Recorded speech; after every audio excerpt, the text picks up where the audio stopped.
Namaste, welcome to Vijay Kranti Voice of Telangana. This is Valli.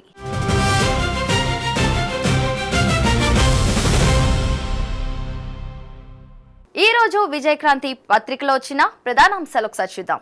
రాష్ట్రంలో 22A నిబంధన దుర్వినియోగం అవుతుందని ఈ వ్యవహారంలో తీవ్ర ఆరోపణలు ఎదుర్కొంటున్న మంత్రి పొంగిలేటి శ్రీనివాసరెడ్డిని వెంటనే మంత్రివర్గం నుంచి బర్తరఫ్ చేయాలని మాజీ మంత్రి హరీష్ రావు డిమాండ్ చేశారు. నిషేధిత భూముల వ్యవహారం వసూళ్ల రాకెట్ గా మారిందని మండిపడ్డారు. రెవెన్యూ శాఖలో సెక్షన్ 22A నిబంధనల దుర్వినియోగం, అవినీతి ఆరోపణలపై కాంగ్రెస్ అగ్రనేత, లోక్సభ ప్రతిపక్ష నేత రాహుల్ గాంధీకి గురువారం బహిరంగ లేఖ రాశారు. ఇక మంత్రి పొంగిలేటి శ్రీనివాసరెడ్డి సవాల్ను స్వీకరించి అసెంబ్లీ మీడియా పాయింట్ వద్దకు ఎందుకు రాలేదని, తాను చేసిన అవినీతి ఆరోపణలకు సంబంధించి పూర్తి ఆధారాలతో బహిరంగ చర్చకు సిద్ధంగా ఉన్నానని బీజేఎల్పీ నేత ఏలేటి మహేశ్వర్ రెడ్డి తెలిపారు. తాను విసిరిన సవాల్ను స్వీకరించి గురువారం అసెంబ్లీ మీడియా పాయింట్ వద్దకు రావాలని మంత్రిని కోరినప్పటికీ ఆయన రాలేదని చెప్పారు. ఇదే అంశంపై రాజ్యసభ సభ్యుడు లక్ష్మణ్ మాట్లాడుతూ తెలంగాణలో దోపిడీ పాలన నడుస్తుందని, ప్రజల ఆస్తులను కాపాడాల్సిన రెవెన్యూ శాఖ బ్రోకర్ దందా చేస్తుందని విమర్శించారు. మంత్రి పొంగిలేటి క్షమాపణ చెప్పడం సిగ్గుచేటని, ఆయన వెంటనే రాజీనామా చేయాలని డిమాండ్ చేశారు. ఒకవైపు 22Aలో తప్పులు, మరోవైపు పాలిటెక్నిక్ విద్యార్థుల ఆందోళన, ఇది చాలక అన్నట్టు కాంగ్రెస్ లో కుమ్ములాటలు. తెలంగాణ రాష్ట్రంలో అధికారంలోకి వచ్చిన కాంగ్రెస్ ప్రభుత్వం 2.5 ఏళ్లు పూర్తి చేసుకునే లోపే తీవ్రమైన రాజకీయ, సామాజిక ప్రతిఘటనను ఎదుర్కొంటుంది.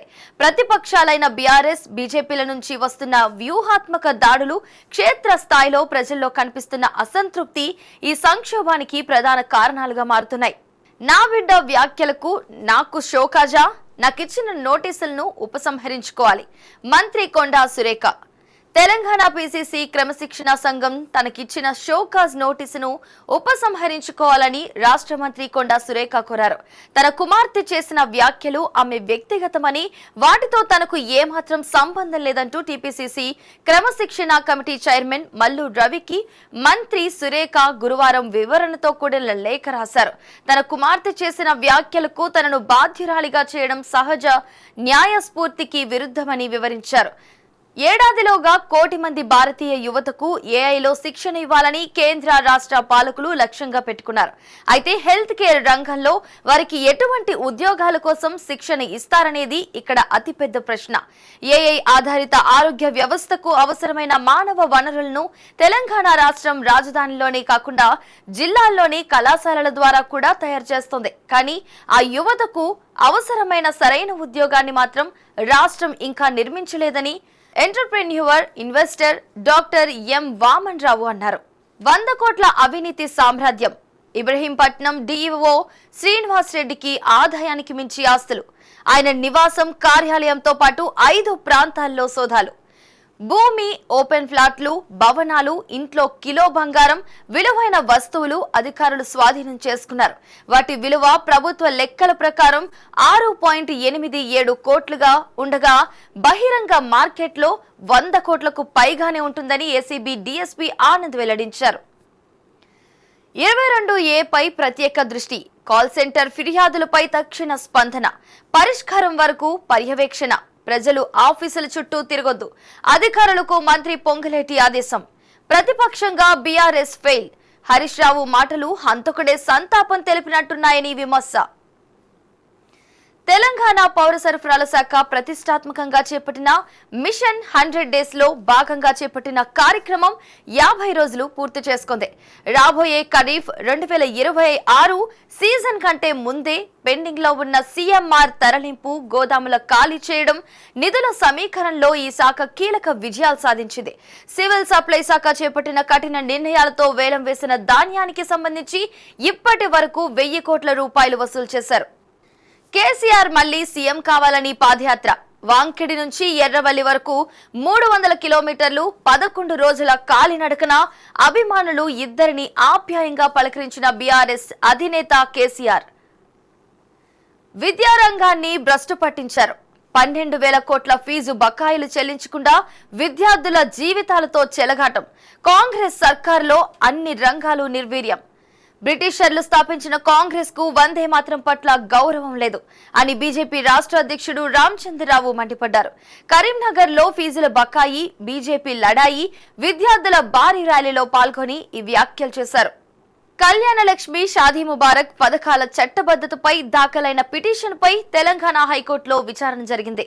ఉచిత పథకాల వల్ల ఆర్థిక ప్రమాద గంటికలు మోగుతున్నాయని హైకోర్టు సూచించింది. పదవీ విరమణ అనంతరం ఉద్యోగులకు బెనిఫిట్స్ కూడా అందటం లేదని హైకోర్టు తెలిపింది. పింఛన్లు, బెనిఫిట్స్ అందక చాలా మంది కోర్టును ఆశ్రయిస్తున్నారని హైకోర్టు స్పష్టం చేసింది.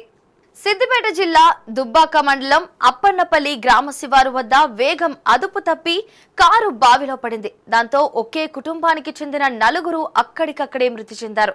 దీంతో ఆ కుటుంబ బంధువులు శోక సంద్రంలో మునిగి తేలారు. మేడ్చల్ జిల్లా మేడిపల్లిలో కల్తీ మసాలాల తయారీ కేంద్రంపై ఎస్ఓటీ పోలీసులు, ఫుడ్ సేఫ్టీ అధికారులు గురువారం దాడులు చేసి 25 లక్షల విలువైన కల్తీ మసాలాలను స్వాధీనం చేసుకున్నారు. 2 అరెస్ట్ చేశారు. మేడపల్లి పరిధిలోని శ్రీనివాస్ నగర్ కాలనీలో సాయి తిరుమల ఎంటర్ప్రైజెస్ లో అపరిశుభ్ర వాతావరణంలో పసుపు, కారం, ధనియాల పొడి, గరం మసాలాలను తయారు చేస్తున్నట్లు పోలీసులు గుర్తించారు. దేశవ్యాప్తంగా చేపట్టనున్న కులగణనలో బీసీ కులాలను శాస్త్రీయంగా ఖచ్చితంగా నమోదు చేయాలంటే ప్రతి కులానికి ప్రత్యేక కుల సంకేతం కేటాయించి రాష్ట్రాల వారీగా ప్రామాణిక కులాల జాబితాను రూపొందించాలని మాజీ డీజీపీ, అఖిల భారత బహుజన్ సమాజ్ పార్టీ జాతీయ సమన్వయకర్త doctor J Purnachandrarao, DMK Rajya Sabha సభ్యుడు పి విల్సన్ కేంద్ర ప్రభుత్వాన్ని డిమాండ్ చేశారు. ప్రజల సమస్యల పరిష్కారానికి కేర్ ఆఫ్ అడ్రస్ గా ఎమ్మెల్సీ తీన్మార్ మల్లన్న కార్యాలయం మారింది. నిత్యం వందలాది మంది ప్రజలతో కార్యాలయం కిటకిటలాడుతోంది. వివిధ ప్రాంతాల నుంచి వచ్చిన ప్రజలు తమ సమస్యలను నేరుగా ఎమ్మెల్సీ తీన్మార్ మల్లన్న దృష్టికి తీసుకొస్తున్నారు. సమస్యతో వచ్చిన ప్రతి ఒక్కరితో స్వయంగా మాట్లాడుతున్న మల్లన్న వారి ఆర్జీలను స్వీకరించి సంబంధిత అధికారులతో మాట్లాడి సత్వర పరిష్కారం కోసం కృషి చేస్తున్నారు. ఎమ్మెల్యే పద్మావతి తన నియోజకవర్గమైన కోదాడులోని రామలక్ష్మీపురం అనే గ్రామం నుంచి మిర్యాలగూడ పీడబ్ల్యూసీ రోడ్డు హుజార్ నగర్ సమీపం వరకు 4 కిలోమీటర్ల మేర డబుల్ రోడ్డు నిర్మాణ పనులకు గురువారం శంకుస్థాపన చేశారు. అక్కడ ఏర్పాటు చేసిన శిలాఫలకంలో మాత్రం అసలు ఆ ఊరు పేరును, ఎమ్మెల్యే పద్మావతి పేరును అధికారులు ఎగరగొట్టడం అందరినీ విస్మయానికి గురిచేసింది. అధికారిక కార్యక్రమంలో ఎమ్మెల్యే చేతుల మీదుగా పనులకు శ్రీకారం చుట్టినప్పటికీ శిలాఫలకంలో ఆ గ్రామం పేరు, ఎమ్మెల్యే ఉత్తమ్ పద్మావతి పేరు లేకపోవడంపై స్థానికులు, కాంగ్రెస్ శ్రేణులు పెద్ద ఎత్తున చర్చించుకుంటున్నారు. అధికారులు అసలు ఆ ఊరి పేరు, ఎమ్మెల్యే పద్మావతి పేరును ఎగరగొట్టడానికి కారణం అధికారుల నిర్లక్ష్యమా లేక వారి అత్యుత్సాహానికి నిదర్శనమా అని నియోజకవర్గ ప్రజలు ప్రశ్నిస్తున్నారు. ఓ రైతు నుంచి లంచం తీసుకుంటున్న జీపీఓను ఏసీబీ అధికారులు రెడ్ హ్యాండెడ్ గా పట్టుకున్నారు. రైతు వద్ద లంచం డిమాండ్ చేయడంతో అతను ఏసీబీ అధికారులను ఆశ్రయించాడు. ఈ మేరకు కరీంనగర్ రేంజ్ డీఎస్పీ మహేందర్ రెడ్డి ఆధ్వర్యంలో ఏసీబీ అధికారులు గురువారం సాయంత్రం జీపీఓను పట్టుకున్నారు. ఫినాఫ్థలిన్ పరీక్షలు నిర్వహించిన అధికారులు కరీంనగర్ ఏసీబీ స్పెషల్ కోర్టులో హాజరుపరిచారు. కామారెడ్డి జిల్లా కేంద్రంలోని ఎన్జీఓస్ కాలనీలో 30,000 లంచం తీసుకుంటూ ఏసీబీ అధికారులకు రెడ్ హ్యాండెడ్ గా కామారెడ్డి జిల్లా రాజంపేట ఎస్ఐ ఆంజనేయులు గురువారం పట్టుబడ్డారు. సిమెంట్ దుకాణంలో వచ్చిన వివాదం పరిష్కరించేందుకు సిద్దిరాముల నుంచి 50,000 రూపాయలు ఎస్ఐ ఆంజనేయులు డిమాండ్ చేసినట్టు తెలుస్తోంది.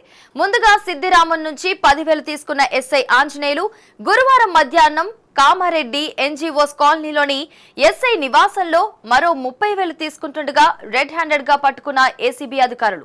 తెలంగాణలో మరోసారి అధికారంలోకి వస్తాం, 2028లో రెండోసారి గెలిచి తీరుతాం, 2034 వరకు మాదే అధికారం అని ముఖ్యమంత్రి రేవంత్ రెడ్డితో పాటు అధికార కాంగ్రెస్ నేతలు ధీమా వ్యక్తం చేస్తున్నారు. కానీ క్షేత్రస్థాయిలో పార్టీ పరిస్థితి అందుకు భిన్నంగా ఉందనే చర్చ రాజకీయ వర్గాల్లో సాగుతోంది. అంతర్గత విభేదాలు, నిత్య కుమ్ములాటలు, పరస్పర విమర్శలు, ఆధిపత్య పోరు అధికార కాంగ్రెస్ కు ఇబ్బందికరంగా మారుతోంది. జీవో నంబర్ 97ను తక్షణమే రద్దు చేయాలని డిమాండ్ చేస్తూ పాలిటెక్నిక్ విద్యార్థులు విద్యార్థి సంఘాల ఆధ్వర్యంలో గురువారం చేపట్టిన ఆందోళనలు ఉద్రిక్తంగా మారాయి. రంగారెడ్డి జిల్లా అబ్దుల్లాపూర్మెట్ మండలం విజయవాడ జాతీయ రహదారిపై అబ్దుల్లాపూర్మెట్ వద్ద విద్యార్థులు రాస్తారోకో చేపట్టారు. 2 కిలోమీటర్ల మేర ట్రాఫిక్ స్తంభించింది. పరిస్థితి అదుపు తప్పడంతో పోలీసులు లాఠీచార్జ్ చేసి విద్యార్థులను చెదరగొట్టారు. మహబూబాబాద్ జిల్లా కలెక్టర్ కార్యాలయం ఎదుట బుధవారం పాలిటెక్నిక్ విద్యార్థులు చేపట్టిన ఆందోళన సందర్భంగా అక్కడ విధులు నిర్వహిస్తున్న మహబూబాబాద్ పట్టణ సీఐ రఘుపతి రెడ్డి ఇద్దరు విద్యార్థుల గొంతు పిసికిన ఘటనపై జిల్లా ఎస్పీ డాక్టర్ శబరీష్ స్పందించారు. ఈ సంఘటనపై డీఎస్పీ స్థాయి అధికారి చేత సమగ్ర విచారణకు ఆదేశించారు. అలాగే విచారణ పూర్తయ్యేంత వరకు సీఐ రఘుపతి రెడ్డిని తాత్కాలికంగా విధుల నుంచి దూరం పెట్టినట్లు ఎస్పీ గురువారం ప్రకటించారు. ఈ సంఘటనపై వివిధ ప్రజా సంఘాలు ప్రతిపక్ష పార్టీలు నిరసన వ్యక్తం చేయడంతో రాష్ట్ర వ్యాప్తంగా సంచలనం సృష్టించింది. That's all for now. Keep watching Vijay Kranti, Voice of Telangana.